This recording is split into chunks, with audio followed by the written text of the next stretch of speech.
हिंद साथियों नमस्कार। जैसा कि पहले वाले वीडियो में हमने कक्षा 11 हिंदी अनिवार्य का पाठ्यक्रम जाना कि कौन सा पाठ्यक्रम अर्धवार्षिक में आएगा, कौन सा तृतीय परक में आएगा और कौन सा वार्षिक में आएगा। अब अपन जानते हैं हिंदी साहित्य का। तो आप देख रहे हैं कि हिंदी साहित्य में जो आपके अपठित बोध होता है वो अर्धवार्षिक परीक्षा में 12 अंक का है, जबकि वार्षिक में 15 अंक का है। रचनात्मक और व्यवहारिक लेखन जो अर्धवार्षिक में आपके 16 अंक का है, वही वार्षिक में 22 अंक का है। पाठ्यपुस्तक अंतरा भाग 1 अर्धवार्षिक में आपके 13 अंक की होगी, जबकि वार्षिक में वो 20 अंक की होगी। अंतरा जो भाग 1 है पद्य खंड, वो अर्धवार्षिक में 13 अंक, जबकि वार्षिक में 20 अंक।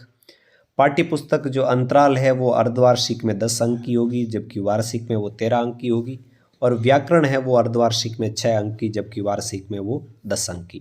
अब कौन कौन से पाठ होंगे ये भी आपको मैं बता देता हूँ। तो यहाँ देख रहे हैं आप, परीक्षा का नाम दे रखा है। ये परीक्षा का नाम अर्धवार्षिक परीक्षा दे रखा है। अर्धवार्षिक परीक्षा में कितने पाठ है और वार्षिक परीक्षा में कितने पाठ है।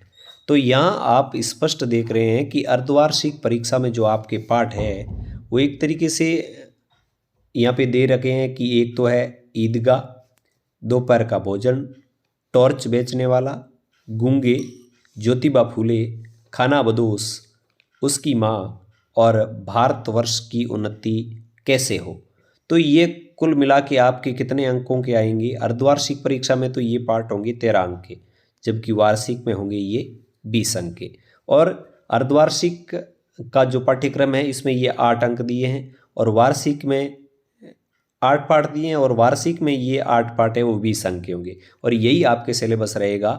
तृतीय जो टेस्ट है उसमें भी ये इतने पाठ रहेंगे।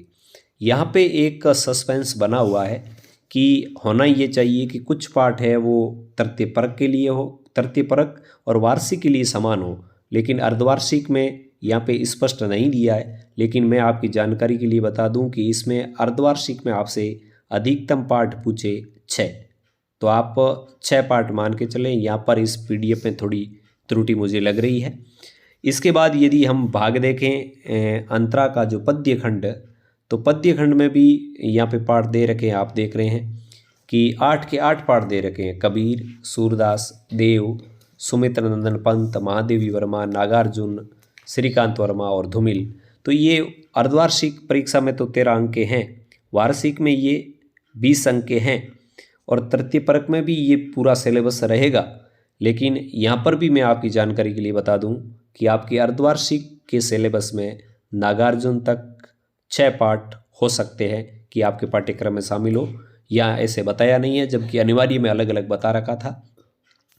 अब अर्धवार्षिक में मैं बात करूँ आपकी पूरक पुस्तिका की, तो पूरक पुस्तिका में यहाँ पे देखिए आप, हुसैन की कहानी, उनकी अपनी ज़बानी, मकबूल फिदा हुसैन और आवारा मसीहा, ये 2 पाठ दे रखे हैं। ये अर्धवार्षिक में आपके 10 अंक के हैं, जबकि वार्षिक में ये 13 अंक के हैं। अब जो अपठित बोध होता है जिसमें एक गद्यांश पूछा जाता है, एक पद्यांश पूछा जाता है, तो ये 2 अर्धवार्षिक में तो होंगे 12 अंक के, जबकि वार्षिक में ये दोनों हो जाएंगे 15 अंक के। फिर यदि हम बात करें रचनात्मक और व्यवहारिक लेखन, जो अभिव्यक्ति और माध्यम पाठ्य पुस्तक है आपकी, जिसमें पत्र भी है, निबंध भी है, तो जनसंचार के माध्यम और लेखन ये भी चैप्टर है। सृजनात्मक लेखन जिसमें डायरी, कथा, पटकथा लेखन है, और व्यवहारिक लेखन जिसमें प्रतिवेदन, प्रेस, विज्ञप्ति, परिपत्र, कार्यसूची, कार्यवर्त, शब्दकोश। तो ये आपके अर्धवार्षिक परीक्षा में 16 अंक के हैं, जबकि वार्षिक में ये 22 अंक के हैं। अब यदि हम व्यवहारिक व्याकरण की बात करें जिसमें काव्य शास्त्र भी शामिल है, तो इसमें रस प्रकरण है वो भी आपके शामिल रहेगा। जैसे रस के बारे में हम पढ़ते हैं। छंद है उसमें दोहा, सोरठा, चौपाई, रोला, मंदा, क्रांता, शिखरिणी, वसंतिलका और मालिनी, ये छंद रहेंगे। और अनुप्रास, यमक, सलेस, वक्रोक्ति, उपमा, रूपक, उत्प्रेक्षा, अतिशयोक्ति, संदेह और प्रांतिमान, ये रहेंगे आपके अलंकार। ये अर्धवार्षिक परीक्षा में आपसे पूछे जाएंगे 6 अंक के, जबकि वार्षिक में ये होंगे 10 अंक के। तो ये एक ऐसा चैप्टर है जो विद्यार्थियों को समझने में दुविधा होती है, तो इसके भी वीडियो इस चैनल पर उपलब्ध है। और हिंदी अनिवार्य का वीडियो भी है पाठ्यक्रम का, तो आप देख के हिंदी अनिवार्य का पाठ्यक्रम है उसको भी जानें और इस वीडियो को भी पूरा देखें, ताकि अर्धवार्षिक में कौन कौन सा पाठ्यक्रम आएगा, वार्षिक में कौन कौन सा पाठ्यक्रम आएगा और तृतीय परक में कौन कौन सा पाठ्यक्रम आएगा, इसके बारे में आप पूरी तरह आश्वस्त हो सकते हैं। तो प्रिय विद्यार्थियों, कैसा लगा वीडियो कमेंट बॉक्स में ज़रूर लिखें और वीडियो को लाइक करके साथियों को शेयर करें, और चैनल को सब्सक्राइब नहीं किया है तो चैनल को सब्सक्राइब भी जरूर करें। मिलेंगे किसी और वीडियो के साथ, तब तक आइए दीजिए नमस्कार। जय हिंद, जय भारत, वंदे मातरम।